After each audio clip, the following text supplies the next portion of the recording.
Assalamualaikum warahmatullahi wabarakatuh.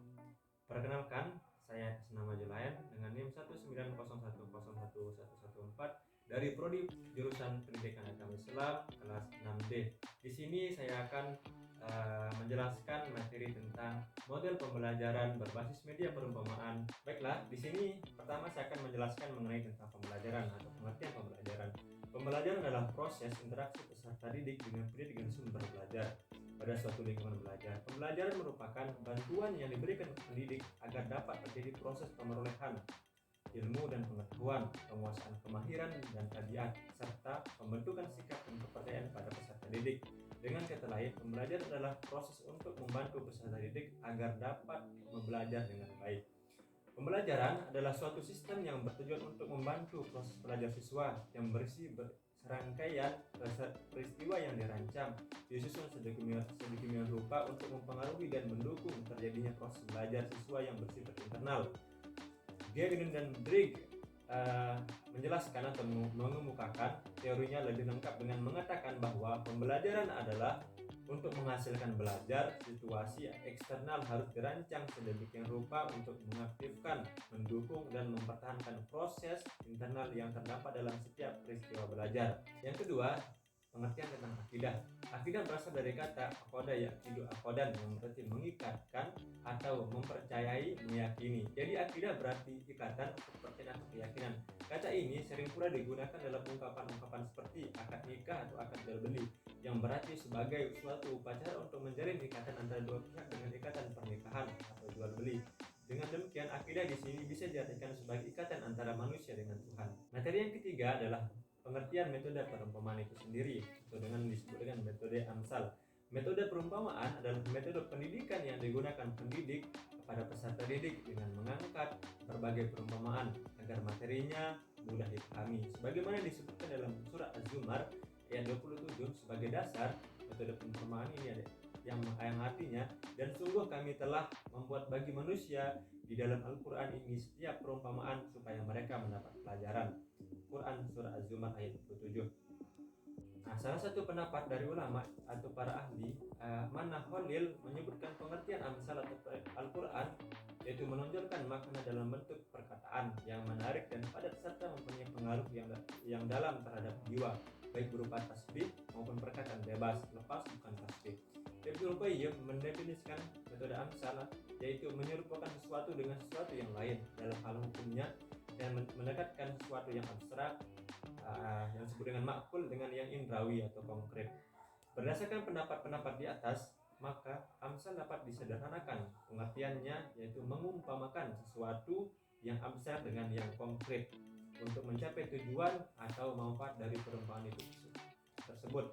Nah, arti definisi di atas, maka yang dimaksud dengan metode Amsal atau perumpamaan adalah pemberian perumpamaan atau tamsil dalam suatu pembelajaran sebagai cara untuk mencapai tujuan pembelajaran supaya siswa dapat paham tentang materi yang disampaikan oleh seorang guru. Metode perumpamaan ini digunakan dalam pembelajaran tidak akhlak. Baiklah, sesuai dengan materi yang saya bawakan tentang model pembelajaran berbasis media perumpamaan tentang materi Allah dan malaikat di madrasah. Di sini saya memiliki dua alat peraga yang akan saya jelaskan pada pagi hari ini. Yang pertama tentang Ka'bah dan yang kedua tentang malaikat. Ka'bah ini adalah simbol akan adanya Allah Subhanahu wa taala, karena tidak semua alat peraga itu bisa menyembuhkan Allah Subhanahu wa taala. Allah tidak bisa diumpamakan dengan apapun, hanya bisa disimbolkan dengan Ka'bah. Allah cuma bisa disimbolkan dengan Ka'bah tanpa apapun. Yang kedua, malaikat. Malaikat itu bisa diumpamakan, bukan disimbolkan. Saya akan menjelaskan tentang malaikat di sini. Di sini adalah gambar malaikat yang bisa diumpamakan sebagai manusia, dalam bentuk manusia. Sebagaimana dalam kisah Siti Maryam, bahwa pada saat itu malaikat Jibril datang kepada Siti Maryam dalam berbentuk manusia. Dan yang kedua dalam kisah Rasulullah SAW ketika mau meninggal, bahwa bertemu dengan putri Rasulullah Siti Aisyah. Pada saat itu malaikat Jibril, malaikat Israel datang dalam bentuk menyerupai manusia. Saya ulangi sekali lagi bahwa Ka'bah ini adalah simbol adanya Allah Subhanahu wa taala.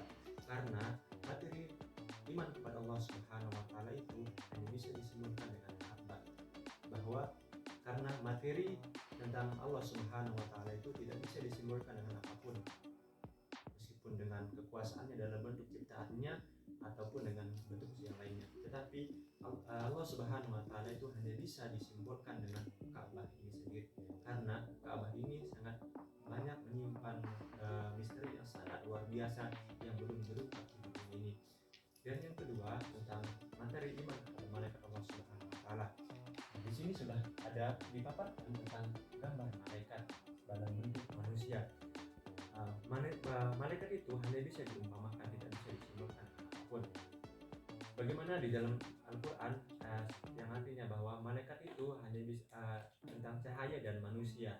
Bagaimana yang telah dijelaskan dalam beberapa ayat Al-Quran bahwa malaikat itu dalam bentuk manusia dan berupa cahaya. Di sini ada gambar malaikat, sebagaimana kisah yang sudah dijelaskan tadi tentang kisah Siti Maryam yang didatangi oleh malaikat Jibril dalam bentuk manusia, dan ketika Rasulullah SAW hendak wafat, maka malaikat Jibril datang dalam bentuk menyerupai manusia. Mungkin itu saja yang bisa saya sampaikan pada materi model pembelajaran berbasis media perumpamaan materi akidah tentang Allah dan malaikat berasakan. Semoga bisa menambah wawasan teman-teman sekalian. Sekian dari saya.